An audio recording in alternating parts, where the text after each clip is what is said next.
Eccoci all'appuntamento del martedì, il sindaco risponde e questa sera non c'è per un impegno, però c'è il vice sindaco Andrea Michalizzi che ovviamente lo ringraziamo. Vi ricordo i numeri per mandare i messaggi, non siamo in diretta, registriamo 2 ore prima la puntata, però i messaggi come abbiamo fatto questa sera li leggiamo alla prossima puntata al 345 334 1171 oppure l'email al sindaco risponde @gruppotv7.com. Lei guarda la televisione la domenica o al sabato, anzi non mi ricordo bene a ora di pranzo, perché a Linea Verde hanno fatto un servizio molto bello su Padova, su tutta la città, sul Palazzo della Ragione, Scrovegni, sì, ho Santo. Visto. Allora, l'ha visto? Allora, io non guardo mai la TV, questo siccome sapevo che c'era, allora l'ha guardato? L'ho visto sull'iPad. E non è la prima volta che Padova entra in... Ma è bello questo, no? Cioè, Padova in questi anni sta acquisendo anche un ruolo a livello, come dire, nazionale per le sue bellezze. Il profilo della città, come dire, che ha un'offerta culturale e ambientale importante, è un profilo che noi dobbiamo curare e implementare. E quello è una bella pubblicità per Padova. Questo fa muovere non solo il nome ma anche la nostra economia. Noi registriamo un saldo di turisti che è continuamente in aumento. Vede che lei mi anticipa la domanda, perché il tema, quando l'ho detto si aveva visto, era proprio inerente, perché ci sono state lunghe code ai musei, addirittura penso sia stato fatto il giornale che avrà letto che sui giornali su 10 turisti 3 sono stranieri, quindi vuol dire che la città quando arrivano qui non visitano solo Venezia ma vengono anche a Padova, e addirittura c'è stato anche nei vari locali, dunque dove c'è il commercio, dove si guadagna, nei ristoranti, nelle pizzerie e tant'altro, il tutto esaurito. Il giorno di Pasqua, Pasquetta è stato dappertutto, però particolarmente in questo weekend, molto probabilmente tra il periodo degli anni scorsi del Covid dove nessuno si muoveva, tra che la città colpita dà qualcosa ancora di più a chi viene in una bella città come Padova, insomma. Sotto questo punto di vista il turismo a Padova sta crescendo in maniera esponenziale. Stiamo avendo grandi risultati, bene per i nostri musei, bene per le nostre attività commerciali, perché lavorano sicuramente di più, quindi cresciamo, come dire, come appeal, ma cresciamo anche economicamente e cresciamo anche come offerta. Dobbiamo insistere su questo profilo, il profilo di una città culturale, di una città con i suoi monumenti, ma anche con i suoi spazi godibili. Padova, la gente ci dice che è bella, che è bellissima e che è anche una città tranquilla, dove si vive bene. Quindi dobbiamo anche, come dire, approfittare dei nostri spazi di verde, le nostre acque fluviali, alcuni monumenti che sono nei giardini, penso alle mura di Padova. Se la cosa viene pubblicizzata così, il ritorno c'è prima o poi. Ma noi già lo vediamo perché i turisti sono in aumento e, come diceva lei, aumentano sia quelli italiani, e quindi ma anche quelli stranieri, ed è un turismo che rispetto agli anni scorsi migliora anche come capacità di spesa, cioè come spesa che fanno in città. Non è solo il turismo, noi vivevamo molto di un turismo religioso che aveva i suoi, come dire, momenti di pellegrinaggio e poi tornava indietro. Oggi invece è una città che viene anche consumata, diciamo, tra virgolette, in senso positivo dai turisti per l'offerta culturale, per godersi la serata in qualche ristorante, in qualche altra attrazione. Dobbiamo lavorare per aumentare la permanenza, i giorni di permanenza qui a Padova, perché chi arriva, non so, a Venezia, si fa la capatina magari in giornata e poi torna a Venezia o va via, e dobbiamo aumentare i giorni di permanenza, se ci sono le strutture per riceverli, poi, perché alberghi ce ne sono, qualcuno è anche dismesso, dovrebbe essere per me riaperto in qualche zona di Padova, ma la domanda proprio inerente a questo è che, essendo una città universitaria, ovviamente la domanda era per il sindaco, in questo caso per il vice sindaco, ovviamente c'è poca disponibilità di stanze per gli studenti. E sì, ci arrivano sempre delle richieste in merito, perché non ne parlate. Chiaramente l'esodo dovrebbe essere in competenza della regione, però anche qui Padova, la città, dovrebbe fare qualcosa, perché poi gli studenti vivono qui, insomma, studiano qui, e quindi qualcosa bisogna pur fare. Avete in mente qualcosa? Ma in in questo collaborazione con momento, l'università. in questo doveri, momento il insomma. contributo più forte lo sta dando il mercato privato, nel senso che, e quindi su questo la città ha un ruolo, perché dà le concessioni edilizie, approva i progetti, e quindi diversi investitori arrivano con proposte di studentati, perché evidentemente capiscono che è un investimento che in questa città funziona. Il pubblico non lo può fare invece il comune, perché noi non costruiamo alloggi per residenti, non è nelle nostre funzioni, lo deve fare l'ESU, che però da questo punto di vista è piuttosto fermo sugli investimenti. Noi abbiamo anche avuto negli anni scorsi dei finanziamenti da parte dello Stato per progetti fatti in sinergia tra enti per alloggi per residenze sociali.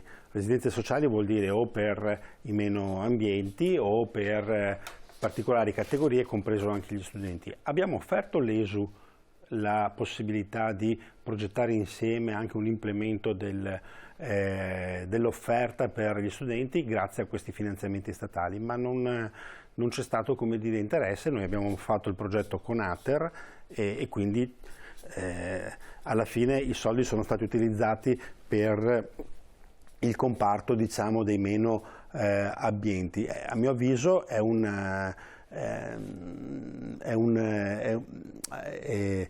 carta che non si è giocato l'ESU, che poteva giocarsi, perché noi ora quei 15 milioni li stiamo spendendo.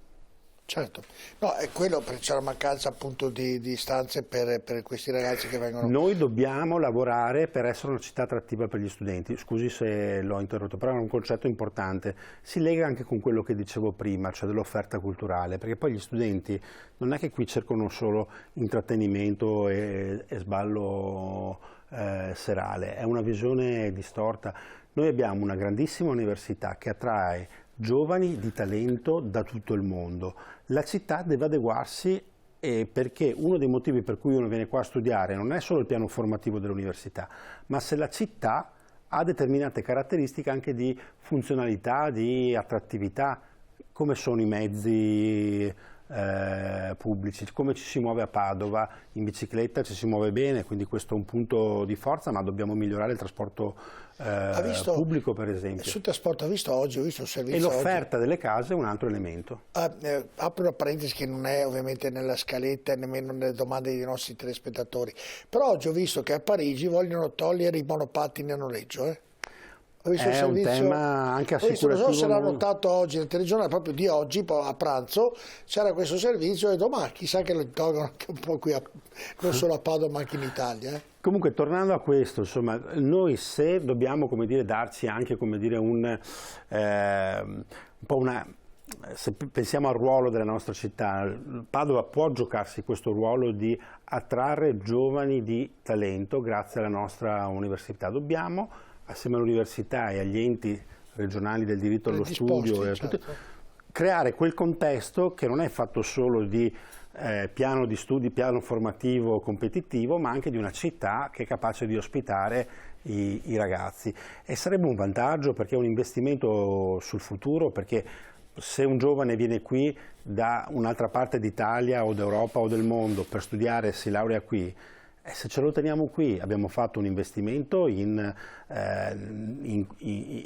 cultura e in economia nella nostra società, di persone, come dire, sempre più... Certo. Senta, Vice Sindaco Micari, siamo quasi al termine. Nella parte finale io le chiedo sempre botta e risposta, quindi le faccio la domanda se lei risponde rapidamente, perché ho molte cose da chiederle. Inizio con, oggi leggevo per quanto riguarda Piazza Insurrezione, che ovviamente le associazioni di commercianti dicevano: perché non facciamo un parco sotterraneo? È possibile lì poterlo fare, o diventa problematico visto i palazzi che circondano questa piazza?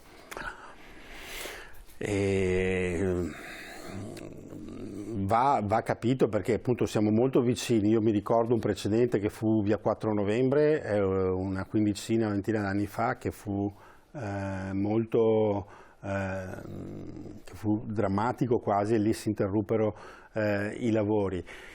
Dobbiamo capire se la strategia corretta poi è far arrivare così vicino e là sotto le auto. Noi abbiamo appena allargato un parcheggio a 100 metri da Piazza Insurrezione, che è il Contarine, che oggi è un parcheggio sotterraneo da 300 posti in pieno centro della città e non è ancora utilizzato al massimo. 300 posti, Piazza Insurrezione ne ha 120 circa. Quindi, pensavo di più, pensavo sui 200 io. no, sono 126 posti auto. Sono 126 posti auto. La prospettiva di pedonalizzazione di quella piazza è ovviamente molto interessante. Secondo me ci si può arrivare anche proprio grazie all'implementazione che abbiamo avuto col Contarine, magari riservando alcuni posti stradali ancora al parcheggio, in modo tale che di 126 posti magari ne teniamo ancora una trentina in zona. Insomma, a mio avviso è una sfida da cogliere, sapendo che lì intorno comunque stiamo lavorando per recuperare delle soluzioni, allora, alcune le abbiamo già trovate. La botta e risposta così. Questa non è stata proprio botta e risposta. Prandina, io le ricordo, lei mi ripeterà le solite cose. Ma io glielo dico sempre. Ma io le ripeto perché ovviamente per sapere se ci sono delle evoluzioni in merito. Stiamo dialogando con la sovrintendenza, stiamo dialogando con il nuovo sovrintendente per la direzione, lì sarà importante avere i soldi, quindi ingaggiare la risorsa economica. Piazzale Boschetti? Piazzale Boschetti... Sono quei due obrobri lì, se inizieranno i lavori? C'è la parte privata. Mi permetto, i due obrobri come sono ora, ovviamente. Sì. Quella è una parte che però non è del comune, è privato. Noi stiamo attendendo che il cantiere privato possa partire per completare le parti che stanno... Ma non avete dato dei tempi anche ai privati per far sì, visto il luogo, che queste cose vengono... No, noi non diamo i tempi ai privati, diamo una concessione edilizia sulla base di un accordo che il privato trova. È stato appaltato il bar che dovrebbe crescere o nascere, come vuole definirlo meglio lei, nell'ex benzinaio al Bassanello? No, ancora no, perché chi ha vinto il bando si è ritirato, purtroppo. E questo è ancora libero, quindi il bando? No, però stiamo verificando l'interesse del secondo classificato.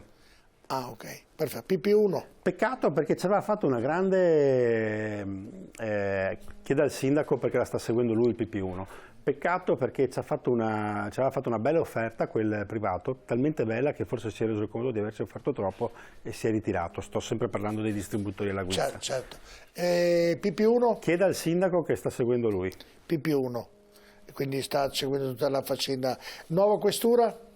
Nuova questura, siamo in attesa del ok da parte dello Stato formale, perché ci è arrivato informalmente, quindi ci deve arrivare la comunicazione ora scritta, perché il costo della realizzazione è passato da 50 milioni a 60 milioni, per effetto anche qui dell'aumento dei prezzi, del nuovo preziario anche regionale che è stato approvato. E noi abbiamo pronto il bando per la progettazione, quindi appena Roma ci dà il via noi partiamo. Mi risponda sì in maniera categorica oppure no, perché è l'ultima domanda, perché devo chiudere, di tre cose: nuova pediatria, nuovo ospedale, tram, i lavori continuano regolarmente, non ci sono intoppi? Allora, i primi due non sono lavori nostri, sono lavori dell'azienda ospedaliera, insomma, però insomma, penso di sì, sono opere anche molto... Il tram invece abbiamo consegnato il cantiere, quindi insomma... Noi stiamo lavorando per rispettare tutto a posto, i tempi. Tutto bene. Sì. Va bene, siamo chiusi. Grazie Vice Sindaco Andrea Michalizzi. Ricordo ancora i numeri per mandare i messaggi e ovviamente leggeremo la settimana prossima al 345 334 1171, poi le mail al sindaco risponde @tv7.com. Vi lascio l'informazione di TV7 ai reporter e poi i grandi film di TV7. Buona serata.